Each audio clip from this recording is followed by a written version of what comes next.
aujourd'hui je suis ministre de la promotion de la jeunesse, porte-parole adjoint du gouvernement, porte-parole adjoint du RHDP. J'ai eu l'opportunité donc de faire de bonnes études. J'ai eu l'opportunité donc de travailler. Mon plus grand rêve a toujours été d'être avec Alassane Ouattara et Dieu m'a donné cette possibilité. Aujourd'hui, je travaille à ses côtés.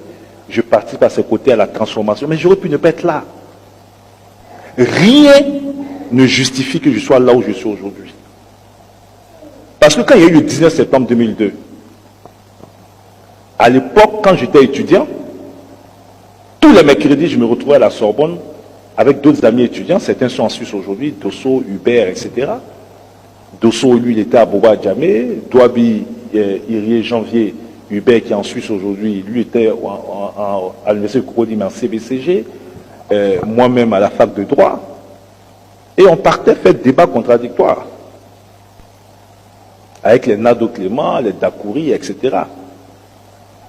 Et le 18 septembre, le dernier débat que j'ai animé à la Sorbonne, le débat était en rapport avec la situation sécuritaire, puisqu'à l'époque, il y avait déjà des rumeurs de coup d'État, et puis des gens étaient arrêtés par-ci, par-là. Et j'ai, au cours de mon dernier entretien, eu un discours qui m'a condamné. J'ai pris la parole, j'ai dit, bon, en 1999, toute l'opposition a applaudi le coup d'État contre le président Bédié. Notamment le président Gbagbo, qui en 1999 a même qualifié ce coup d'État de coup d'État républicain. Parce que pour lui, le président Bédié avait obstrué les voies démocratiques et que le seul salut pour la démocratie, c'était donc le coup d'État de 1999. Et j'ai poursuivi mon raisonnement en disant que si, au lieu d'arrêter les gens, parce qu'à l'époque, les questions politiques n'étaient pas résolues, on avait eu un forum de réconciliation nationale avec Seydou Diarra, dont les recommandations n'avaient pas été appliquées. Donc j'ai dit, mais il faut appliquer les recommandations et puis ouvrir le jeu. Parce que s'il ne le fait pas, et que demain il y a un coup d'État, mais comme lui il a applaudi là, on va applaudir aussi. Et puis malheureusement pour moi, le lendemain, il y a eu coup d'État. Or, comment je disais demain là, c'était si un jour, j'aurais pu dire si un jour.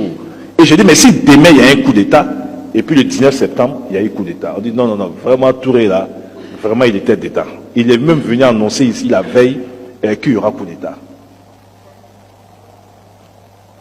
Mais j'ai été pourchassé. Ça, je le dis, c'est la première fois que je témoigne publiquement. J'ai été pourchassé. J'ai été découpé à la machette. J'ai failli perdre mes doigts. Je porte encore les cicatrices, vous pouvez regarder. Découpé à la machette dans le dos, la cuisse, les mains. Et après mon agression, mon parti me fait soigner au CHU donc de Cocody. Je suis pris en charge par le professeur Samuel Gadegokou, qui me confie un infirmier qui m'a fait toutes les sutures donc de la main, de la cuisse, du dos. Mais comme à l'époque, il y avait des messages qui étaient lancés pour dire que si vous voyez des gens suspects, il faut signaler. Mais le professeur Samuel Gadegokou a été signalé après mon truc au CHU. Donc lui-même, il a dû fuir pour aller se cacher. Ça s'est passé exactement le 8 octobre. Bon. Après ça, je me suis retrouvé en famille. Et puis un jour, pendant que je suis dans la cour familiale à Williamsville, je crois que c'était le 30 octobre, des gens viennent taper à 5 h du matin, viennent taper à la porte. Ouvrez, ouvrez, police, ouvrez, ouvrez, police. Et comme je suis d'une famille musulmane, donc à 7 h là, donc les gens se lèvent pour prier. Donc ils ouvrent. Et puis, où est Touré Mamadou? Donc le jeune qui a ouvert donc le portail, avec tout ce que j'avais déjà subi et qui savait que, comme tout le monde, que j'étais recherché, on a dit, ah mais moi je ne connais pas Touré Mamadou. Ils l'ont pris, ils te l'ont bastonné. Et ils ont demandé à tout le monde de sortir, parce qu'ils sont venus me prendre. Donc mes frères et sœurs, tout le monde est sorti. Alors, je peux faire une visite après, parce que la cour familiale encore à William Civil. Donc, mon père a une grande cour, il y a une villa principale, et puis, donc, à l'arrière-cour, il y a des dépendances. Et comme mon père était polygame, donc chaque femme avait donc avec sa maison derrière. Et moi, je dormais donc dans la maison donc, de ma mère. Mais la villa principale, donc, qui est devant, donc quand tu rentres dans la cour, donc quand ils ne savent pas qu'il y a des dépendances derrière. Donc ils ont fait sortir les uns et les autres. Ils veulent savoir où je suis. Et mes frères disent non, il n'est pas là, il est allé à Daloa. Ils disent c'est pas possible. Le couvre-feu, c'est, je crois, à l'époque, c'était entre 19h et 6h du matin ou 5h du matin. On a intercepté l'un de ses appels à 21h. À 21h, il était à Abidjan. Entre 21h et 5h du matin, il ne peut pas aller à Daloa. Aucune voiture ne roule parce qu'il y a couvre-feu. Donc il est là. Dites-nous où est Touré Mamadou. Et j'ai mon petit frère, Aruna, qui est aujourd'hui à Paris. Donc il prend le devant, alors, puisqu'ils disent, bon, comme il n'est pas, vous ne pas indiquer qui est Touré Mamadou, mais on va aller avec vous tous. Et puis quelqu'un va l'identifier parmi vous tous là, qui est Touré Mamadou. Ou bien, puisque pour eux, les gens peuvent cacher leur identité, etc. Et mon petit frère, pour me protéger, qui dit, bon, allons-y. En se disant, bon, en disant, allons-y, il n'irait pas, ils étaient 6, armés, Kalash et tout ça. En disant, allons-y, les gens n'iraient pas donc à l'arrière-cour pour aller fouiller et puis me retrouver. Moi, pendant ce temps, j'étais encore couché. Je ne savais même pas ce qui se passait. Donc, mon petit frère qui dit, allons-y. Au moment où il dit allons-y, il y a un qui se rend compte qu'il y a des dépendances derrière. Donc il y a 3 qui sortent avec tous mes frères et tous. Et il y a 3 autres qui vont à l'arrière-cour et qui vont pour fouiller. Et ils commencent à fouiller maison après maison. Maison après maison. Et moi qui étais couché, j'entends toquer. On toque à la porte. Donc j'ouvre. J'étais dans une petite culotte et puis un t-shirt.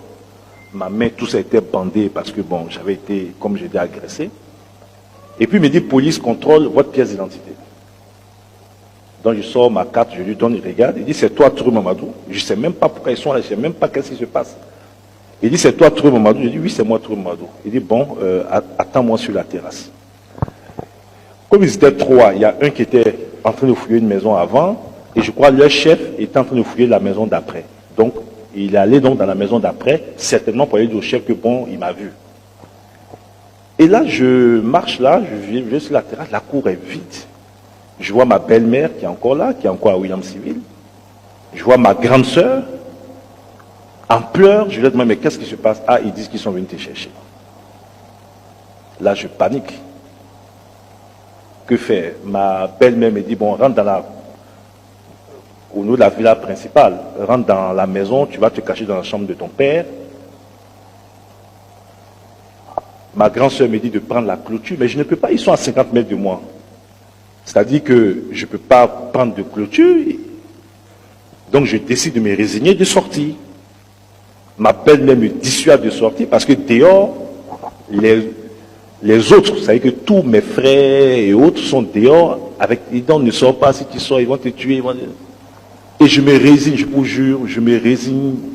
Et puis, on l'appelle Yabé, ma belle-mère. Non, Yabé, c'est fini. Voilà. Et puis, je décide de sortir. Je sors. Il devait être maintenant vers 5h45, 6h du matin.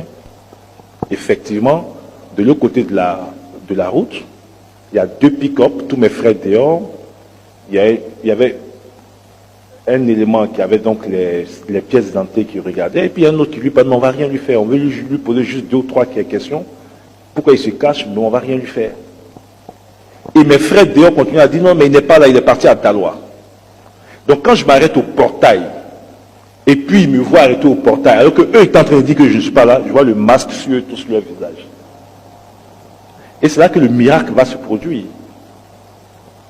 Je ne peux pas courir parce qu'ils sont de l'autre côté de la route, mais tout est vide puisque le coup-feu vient de finir, tout est vide. Si je cours, on me voit courir, on peut m'abattre. Donc je décide vraiment dans la résignation de marcher et puis d'intégrer le groupe. Donc je marche.